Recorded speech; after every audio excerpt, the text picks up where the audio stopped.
दोस्तों, आज की यह वीडियो काफी महत्वपूर्ण बात पर आधारित है। एक ऐसी बात जो लगभग हर इंसान अपने जीवन में महसूस करता ही है, और वो है मजबूरियां। आज की इस वीडियो में हम जानेंगे मजबूरियों को देखने का सही तरीका क्या है। मजबूरियां जीवन का एक महत्वपूर्ण हिस्सा है और हमारे जीवन में अक्सर आती है। मजबूरी एक व्यक्ति के जीवन में ऐसी स्थिति को दर्शाती है जहां व्यक्ति कुछ करने में सीमित रह जाता है, अक्सर बिना अपनी इच्छा के, क्योंकि उनके पास कोई दूसरा विकल्प नहीं होता। ऐसी स्थिति में हम जो करना चाहते हैं, हम वो चाहकर भी नहीं कर पाते। यह एक ऐसी परिस्थिति होती है जहां पर व्यक्ति अपने मन के अनुसार चुनाव नहीं कर सकते और अपने हथियार डाल देते हैं। मजबूरी में हमें अक्सर वही करना पड़ता है जो हमारे सामने रखा गया हो, न कि वो जो हम करना चाहते हैं। ये मजबूरियां हमारी आर्थिक, सामाजिक, पारिवारिक और व्यक्तिगत स्थितियों से जुड़ी होती हैं। कुछ लोग मजबूरियों से कोसों दूर भागते हैं और कुछ लोग उनका डट कर सामना करते हैं। मजबूरियों से निपटने के लिए नए तरीके ढूंढते हैं। तो आइए इस कहानी के माध्यम से जानते हैं कि कैसे हम अपने जीवन की एक मजबूरी को एक अवसर में बदल सकते हैं। यह कहानी एक व्यक्ति के बारे में है जो बहुत दुखी था। एक समय की बात है, एक छोटे से गांव में एक आदमी रहता था। वह गरीब था और उसके पास केवल एक छोटा सा घर और छोटी सी जमीन थी। उसका जीवन कठिनाइयों से भरा पड़ा था और उसकी मजबूरी उसे रात दिन परेशान किया करती थी। अपनी पत्नी और एक बेटा होने के बावजूद वह आदमी बड़ा ही अकेला महसूस करता। वह मन ही मन सोचता रहता कि मेरे जीवन में कितनी मजबूरियां हैं। मुझे अपने घर का खर्च चलाने के लिए रोज काम पर जाना पड़ता है। अगर मैं काम नहीं करूंगा तो मेरा परिवार क्या खाएगा? मेरा घर कैसे चलेगा? मेरे बेटे के जीवन में अच्छा भविष्य लाने के लिए मुझे मजबूरन काम करना पड़ता है। उसे अपना काम एक बोझ लग रहा था और यह सोचकर वह बहुत दुखी था। एक तरफ जहां लोग उसी गांव के तालाब पर मस्ती करने आते और अपने दोस्तों के साथ सुकून भरा वक्त गुजारने आते, वहीं इस आदमी को वहां मजबूरन मछलियां पकड़नी पड़ती ताकि उसके घर के खर्चों में खाने पर होने वाला खर्च कम हो सके और उसका परिवार यह तालाब से पकड़ी हुई मछलियां खा सके। वह आदमी मजबूर था और वह अपने परिवार को खुश देखना चाहता था, पर उसकी मजबूरियों ने उसके घर से सुख और शांति को खत्म ही कर दिया था। उसे ऐसा लग रहा था कि अपने जीवन में इतने सारे कमियों के कारण वह कभी खुश नहीं रह पाएगा। एक दिन इसी बात से परेशान होकर वह एक पेड़ के नीचे बैठकर रो रहा था। तभी एक साधु उसकी ओर आ रहा था। साधु ने देखा कि उसके चेहरे पर बहुत सारे गम थे।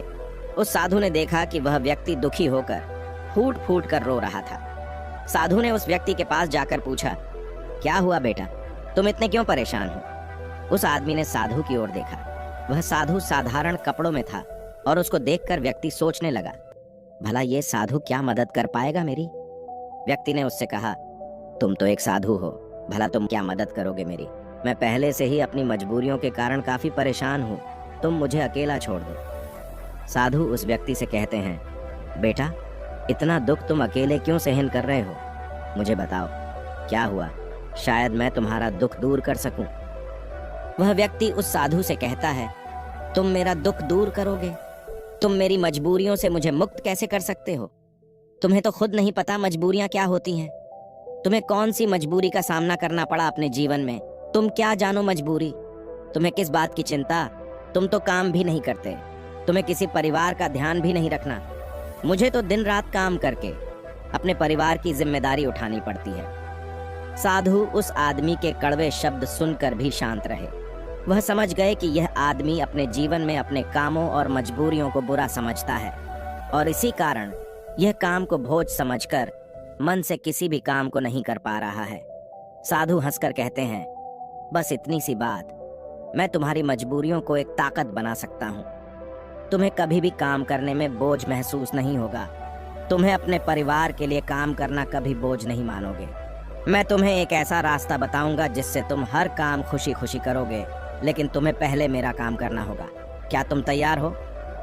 वह आदमी साधु की बातों को लेकर सोच में डूब गया। साधु ने कहा कि एक ऐसा रास्ता है जिससे वह हर काम खुशी खुशी कर सकता है और उसके बदले में केवल एक काम करना होगा। पर क्या यह सच है? ऐसा कुछ इस साधु को पता भी होगा या ये साधु बस मुझे पागल बना रहा है? आदमी ने कुछ देर सोचकर उस साधु को मना किया, ये कहते हुए कि मुझे नहीं लगता कि तुम ऐसा कुछ बता सकते हो। आदमी मना करके वापस घर लौट आया। कुछ दिनों तक तो उसके दिमाग में वह साधु की बातें घूमती रहीं। लेकिन धीरे धीरे वह उस साधु और उसकी बातों को भूलता गया। उसके दिमाग से साधु भी धीरे धीरे निकलता गया। वह फिर से अपने रोज के दिनचर्या में वापस चला गया। फिर कुछ महीनों बाद उसे एक दिन अपना मित्र मिला। वह मित्र उससे कहता है, हमारे गांव में एक बड़े ज्ञानी साधु प्रवचन देने आ रहे हैं। वह जो भी कहते हैं वह करके दिखाते हैं। वह बहुत बुद्धिमान है। उसका मित्र उस आदमी से कहता है, तुम भी चलो मेरे साथ, तुम्हें वहां आनंद आएगा। कभी तो अपने लिए कुछ समय निकाल लिया करो, तुम कितनी मेहनत करते हो। वह आदमी सोचता है, मैं तो वैसे ही अपने रोज के काम में मग्न रहता हूँ। मेरा मित्र सही तो कह रहा है, कभी अपने लिए भी समय निकालना चाहिए। वह अपने मित्र के साथ उस साधु के उपदेश को सुनने और वहां जाने के लिए राजी हो जाता है। अगले दिन यह व्यक्ति अपने मित्र के साथ उस आश्रम में जाता है। वहां उसे वही साधु दिखता है जो उसे उस दिन काम को खुशी खुशी करने का मार्ग बताने का वादा कर रहा था। मित्र से बात करते समय उसने पूछा कि क्या यही वो साधु है जिनके उपदेश हम आज यहाँ सुनने आए हैं। उसके मित्र ने पुष्टि की कि हाँ, यह साधु वाकई महान है और उनके पास ज्ञान की अमूल्य धारा है। और तो और उसके पास तो स्वयं राजा भी ज्ञान लेने आते हैं। वह आदमी अपने मित्र से कहता है कि मैं इस साधु से मिल चुका हूँ। फिर वह आदमी अपने मित्र को सारी बात बताता है। उसका मित्र पूरी बात सुनकर कहता है, अगर ये साधु ने तुम्हें वचन दिया है तो अवश्य ही वो उसे पूरा करेंगे। तुम्हें उनसे फिर से मिलना चाहिए। आदमी फिर मन ही मन यह सोचता है कि क्या मेरा अब उनसे मिलना ठीक रहेगा। मैं उन साधु के पास जाऊं कि नहीं, वह मेरे बारे में क्या सोचेंगे। परंतु अब उसके मन में यह विश्वास था कि वह साधु उस दिन उसे पागल नहीं बना रहे थे। और अगर थोड़ी सी भी उम्मीद है कि मैं एक ऐसा रास्ता जान जाऊंगा जिससे मुझे कोई भी मजबूरी, कोई भी पीड़ा छोटी लगने लगेगी और मैं उस काम को खुशी खुशी करूंगा, तो ये मुझे जानना ही है। फिर भले ही मुझे उन साधु के सामने शर्मिंदा ही क्यों ना होना पड़े, चाहे कुछ भी हो, मैं इस मौके को अपने हाथ से जाने नहीं दूंगा। यही सोचकर वह आदमी उन साधु से मिलने का निश्चय करता है। उपदेश समाप्त होते होते शाम हो चुकी थी। जैसे ही वह उपदेश समाप्त हुए, सब लोग आश्रम से बाहर जाने लगे। वह आदमी उस साधु के पास जाता है। वह आदमी कहता है, गुरु, क्या आपको याद है, मैं आपको मिल चुका हूँ। मुझे माफ करना, मैंने आपको उस दिन काफी भला बुरा कहा और मैं उस वजह से बहुत शर्मिंदा भी हूँ। मुझे अब बहुत पछतावा हो रहा है, परंतु क्या आप मुझे वह मार्ग बता सकते हो जिससे मैं खुशी खुशी काम करूं? मैं आपका कोई भी काम करने के लिए तैयार हूं। साधु हंसते हुए कहते हैं, हाँ, मुझे याद है, तुम वही आदमी हो जो उस दिन दुखी हालात में मुझे मिला था। ठीक है, मैं अपना वादा पूरा कर दूंगा, लेकिन अब शाम हो चुकी है और मैं पूरे दिन उपदेश देकर थक गया हूं। तुम मुझे कल सुबह इसी आश्रम के बाहर मिलना। वह आदमी बहुत खुश होता है और कहता है, जी गुरुदेव, मैं कल सुबह आपसे मिलने आ जाऊंगा। सुबह होते ही वह आदमी उस आश्रम के बाहर उस साधु से मिलने जाता है। जब वह आदमी वहां पहुंचता है तो गुरु दरवाजे पर रुके होते हैं। वह व्यक्ति उन साधु के पास जाता है और कहता है, गुरुदेव, मैं तैयार हूँ। साधु उस व्यक्ति से कहते हैं, बेटा, मुझे अपना वादा याद है जो मैंने तुमसे किया था, परंतु तुम्हें समझने के लिए मुझे तुमसे एक काम करवाना पड़ेगा। वह आदमी उस साधु से कहता है, जी गुरुदेव, मैं कुछ भी करने के लिए तैयार हूँ। आपका काम क्या है जो मैं कर सकता हूँ, मुझे बताइए। वह साधु उसे पास के तालाब के पास ले जाते हैं। वहाँ एक बड़ा सा पत्थर था जो पानी के बहाव को रोक कर बैठा था। साधु उस व्यक्ति से कहते हैं, बेटा, क्या तुम्हें यह पत्थर दिख रहा है जो पानी के बहाव को रोक कर बैठा हुआ है? व्यक्ति कहता है, जी। फिर साधु कहते हैं, तुम्हें इस पत्थर को यहाँ से हटाना है। जैसे ही तुम इस पत्थर को हटाओगे, तुम्हें तुम्हारे प्रश्नों के उत्तर मिल जाएंगे। व्यक्ति कहता है, लेकिन गुरुदेव, यह कैसे मुमकिन है? यह तो इतना बड़ा पत्थर है, मैं इसे कैसे हटाऊंगा?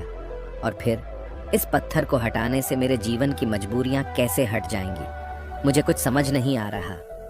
साधु कहते हैं, तुमने कहा था कि तुम मेरा कोई भी काम कर दोगे।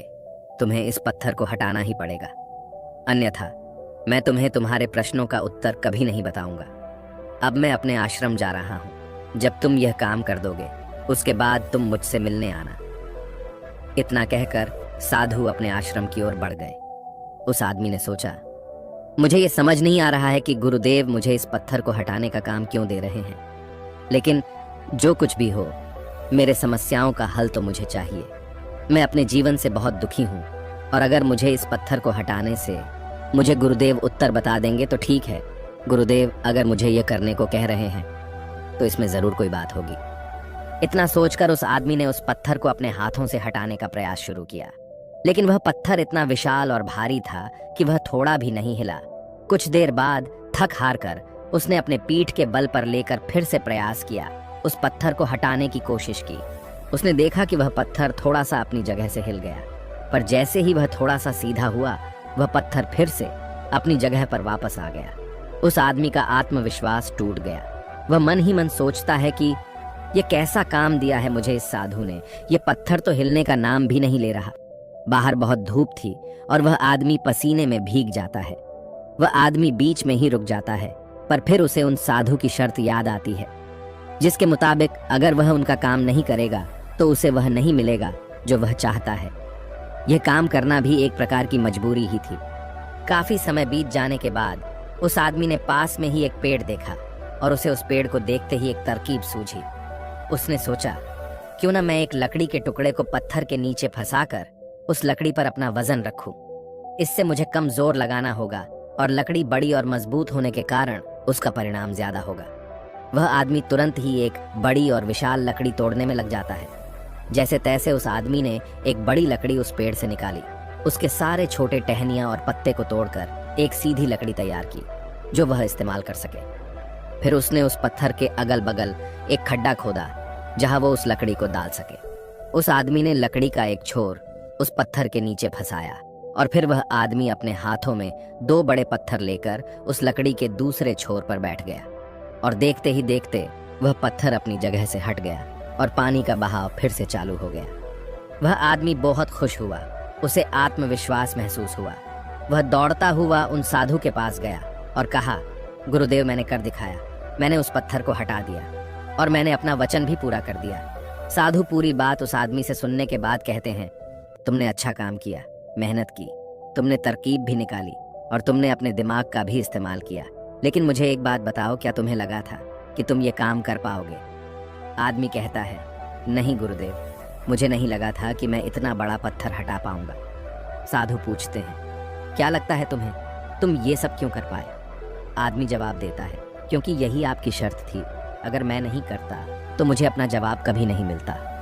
साधु कहते हैं, तो तुम यह कह रहे हो कि यह काम करना तुम्हारी एक मजबूरी थी?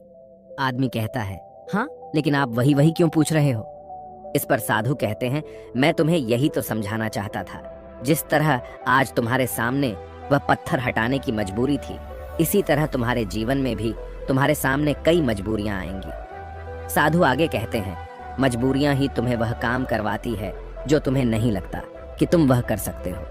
तुम्हारी मजबूरियां तुम पर बोझ नहीं है, बल्कि मजबूरियों के कारण तुम जिंदा भी हो। तुम खुद सोचो, अगर तुम्हारे ऊपर मजबूरियां ना होती और काम करके अपने परिवार के लिए कमाई करने की कोई पाबंदी ना होती, तो क्या तुम अपने घर से बाहर भी निकलते? नहीं ना, तुम एक ही जगह बस आराम से बैठे रहते। लेकिन क्या ऐसा आराम करना ठीक है? क्या तुम्हारे शरीर में बीमारियां नहीं आ जाती? तुम अपनी मजबूरियों के कारण काम करते हो, जिससे तुम स्वस्थ और तंदुरुस्त रहते हो। जहां तुम पहुंचना चाहते हो, ये मजबूरियां ही तुम्हें वहां का रास्ता दिखा सकती है। वह हमें बताती है कि हमें क्या करना चाहिए उस लक्ष्य तक पहुंचने के लिए। तुम्हारी समस्या यह नहीं है कि तुम्हारे ऊपर मजबूरियां हैं, बल्कि तुम्हारी समस्या यह है कि तुम उन मजबूरियों को एक बोझ समझ रहे हो। हमारी मजबूरी हमारे लक्ष्यों को प्राप्त करने में हमारे लिए एक माध्यम बन सकती है और हमें नए दिशाओं में ले जा सकती है। जैसे कि तुमने लकड़ी का उपयोग किया ताकि उस पत्थर को हटा सको, ऐसा ही कुछ हमारे साथ जीवन में भी होता है। जब हमसे ऊंचे स्तर के लोग, जैसे कि हमारे बॉस या फिर माता पिता या फिर कोई गुरु, हमें कोई कठिन काम देते हैं तो हमें लगता है कि यह काम हमारे लिए बहुत मुश्किल है। उदाहरण के रूप में, जब हमारे बॉस हमें एक बड़े और कठिन काम को संभालने का काम देते हैं, या जब तुम्हारे व्यापार में कोई विरोधी व्यापारी तुम्हारी तकलीफें बढ़ा देता है जो तुम्हारे लिए मुश्किल होता है, तो तुम कैसे उसका सामना करोगे? अक्सर हम नहीं चाहते कि ऐसी समस्याएं हमारे सामने आएं, लेकिन सच्चाई तो यह है कि वह हमारे सामने है और हमें हमारे लक्ष्यों को प्राप्त करने से रोक रही है। क्या लगता है आपको, ज्यादातर लोग इस स्थिति में क्या करते होंगे?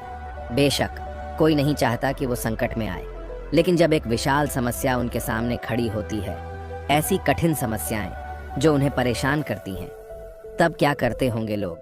जब भी हमारे जीवन में विशाल और भयानक समस्याएं आती है तो हकीकत में वह हमसे सवाल पूछती है, क्या तुम इस लक्ष्य के काबिल हो?